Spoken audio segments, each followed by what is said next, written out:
what I try to do with a painting is, say someone walks into a room and they see your painting across the room and they go, oh, that's kind of interesting. And they see the general look of it. It's kind of, and it draws them closer. And then when they get closer, they see lots of details, which they didn't notice coming in the door. But the general look of it, or the contrast, or whatever, the colors, draws them. And as people get closer, they begin to see more and more going on. So it's, I like it when they're fun to look at. I want people to have fun looking at my work, to enjoy the layers. There's many, many layers in this work, and enjoy the details. And it's kind of a metaphor for life, I guess. I studied Islamic art history. My advisor was Walter Denny at UMass, who's a tremendous professor. I think the influence of that is here very much. I have a deep love of turquoise and aqua, and you'll see a lot of turquoise in my work.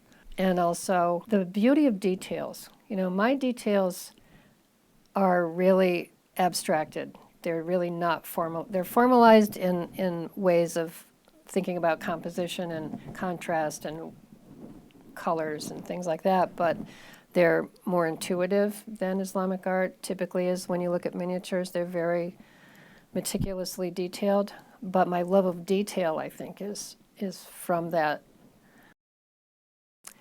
I'm an energy worker, so there's a lot of energy in my work. There's an expression to me of connection between objects and their surroundings. There's sort of a permeability.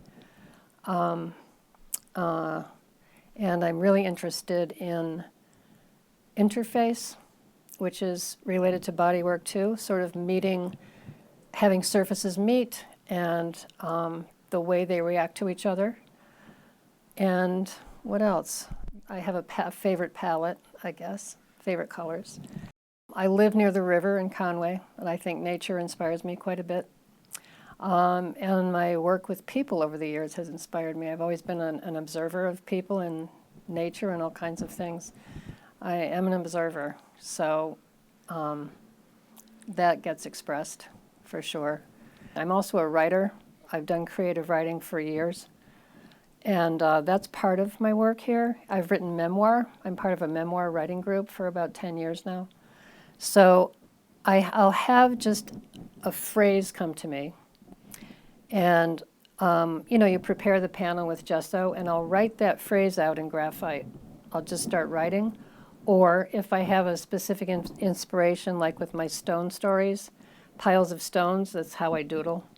I just draw piles of stones, and I thought, why not try this doodle for some paintings? So I started with drawing piles of stones. And I know that these images are going to be covered eventually. They may or may not come through the final work. But that's the underpinning of that. That's the inspiration for that series. I like to work in series. This studio wasn't rented at that time. I was using a room nearby where I did body work. So I did a perimeter studio. I set up art tables all around the perimeter of my bodywork studio. The center was empty, and so I worked. I worked on those tables, brought in my materials, started collecting more and more materials, and my routine during quarantine was to come over to the studio and do yoga and do art. I wanted the space free in the middle to do yoga. So I guess you could say body energy has always been part of what I do. And I think it's true for most artists, is that there's nothing that isn't art. So it's all related. Anything that you do creatively or in your life, it's all cross-pollinating all the time.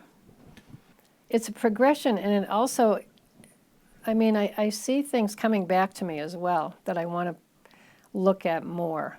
I did at one point I was doing a lot of sketches of stones. I love stones. And so I was doing almost still lifes of stones, very abstracted. I'm interested in doing more of that. The stone stories that I'm showing at GCTV are part of that, and I don't want to leave it, but I want to see what else I can do with it. So it's sort of an evolution of an old idea. I want to do more of that. And also still life is something I've always loved. And I'm looking at ways now of doing it in a different way. It's a way of expressing. And, you know, I always feel better when I'm working, when I'm producing artwork. If I'm not in the studio, I don't feel quite right. And I have sold a number of paintings over the years. And since I've had this studio in Conway, I have sold some paintings. And I'm happy about that. I do a little bit of marketing. At this age, most of my focus is I want to take the opportunity to explore my work and expand my knowledge of what I'm doing and do some experimentation. I decided to invest in myself. You know, like I said, I sold a few paintings, which offsets my expenses. Art supplies are expensive. And, you know, renting a space and all that. I just decided to invest in myself, and I decided I was able to do that resource-wise. And also, I could find the time. So, and I've always wanted to do it, and I thought, well, this is it. This is your chance. Oh, I saw an article in the paper, and they interviewed you, and there was an artist, it was a young man. I liked his work, and it gave your contact info at the end, and I thought, well, why not? Maybe I'll contact this person and do a show. It seems like a nice idea. And I never had shown anything in Greenfield, and I just thought I would contact you and hope to do the show. So it was inspired by an article in the Recorder. It seems that way, Yeah. like a retrospective, and it seems like it would be, I guess what's coming into my mind is my way of seeing, or ways that I see, the ways I see, something like that. I did a solo show last year at the Hosmer Gallery in Northampton at the Forbes Library.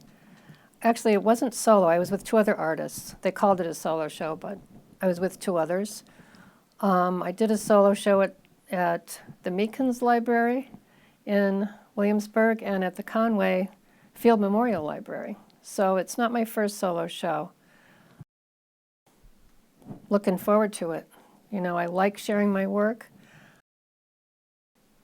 I think it'll appeal to some and not others, but if it's something that people can enjoy, I think art and beauty are necessary for people, and these days, the more of that, the better. Some work's sold, which always is nice to, and also I know where some of the pieces are, which is fun to know whose home they're in or wherever. Response was mostly positive, yeah. Some people had never seen my work and they were surprised. They didn't know, you know, that I did all this stuff, and yeah. If people have a positive response, it helps me feel good about what I'm doing. You know, it makes it's kind of satisfying when people respond and understand it somewhat. It's nice to be understood. What else do I gain? Connections with people, and possibly an opportunity to share with other artists. I'm just glad that I decided to spend more time doing it. I'm very glad that I made that decision to go for it and spend as much time as possible at the studio. The more time I spend at the studio, the happier I am, and then I can produce art that hopefully people will enjoy.